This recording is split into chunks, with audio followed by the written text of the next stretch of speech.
കർണാടകയിലെ ഗുൽബർഗയിൽ കാണേണ്ട സ്ഥലങ്ങൾ. ഖ്വാജ ബന്ദേ നവാസ് ദർഗ.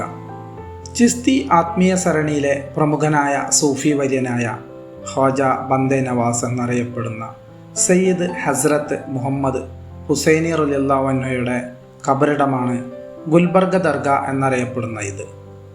1321 ഡൽഹിയിൽ ജനിച്ച ഇദ്ദേഹം ബാമിനി രാജ്യത്തിൻ്റെ തലസ്ഥാനമായ ഗുൽബർഗയിലാണ് തൻ്റെ ഖാൻഗാഹ് സ്ഥാപിക്കുന്നത്. വിശ്വാസികൾ എപ്പോഴും ഇവിടേക്ക് പ്രാർത്ഥനയ്ക്കായി എത്താറുണ്ട്. ഗുൽബർഗ കോട്ട 12-ാം നൂറ്റാണ്ടിൽ കാക്കതീയ രാജവംശം സ്ഥാപിച്ച ചെറിയൊരു കോട്ടയായിരുന്നു ഇത്.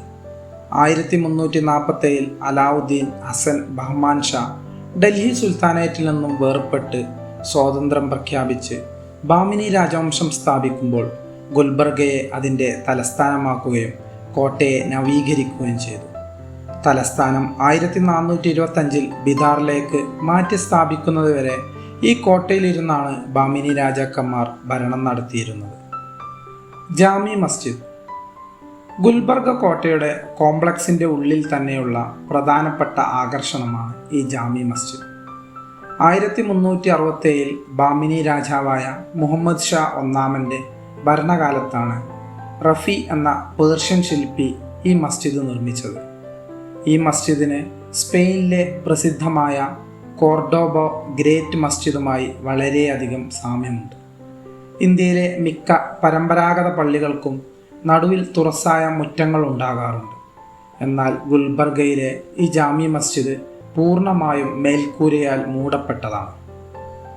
ഹഫ്ത് ഗുംബസ് അഥവാ 7 താഴികക്കുടങ്ങൾ എന്നറിയപ്പെടുന്ന ഈ കോംപ്ലക്സ് ബാമിനി രാജവംശത്തിൻ്റെ തലസ്ഥാനം ഗുൽബർഗയിലായിരുന്ന സമയത്ത് നിർമ്മിക്കപ്പെട്ട 7 ശവകുടീരങ്ങളാണ്. ബാമിനി സുൽത്താനേറ്റിലെ 3ാമത്തെ രാജാവായ മുജാഹിദ് ഷായുടെ ശവകുടീരമാണ് ഈ കോംപ്ലക്സിൽ നിർമ്മിക്കപ്പെട്ട ആദ്യത്തെ കല്ലറ. ഈ സമുച്ചയത്തിലെ ഏറ്റവും വലുതും മനോഹരവുമായ നിർമ്മിതി താജുദ്ദീൻ ഫിറോസ് ഷായുടെ കല്ലറയാണ്.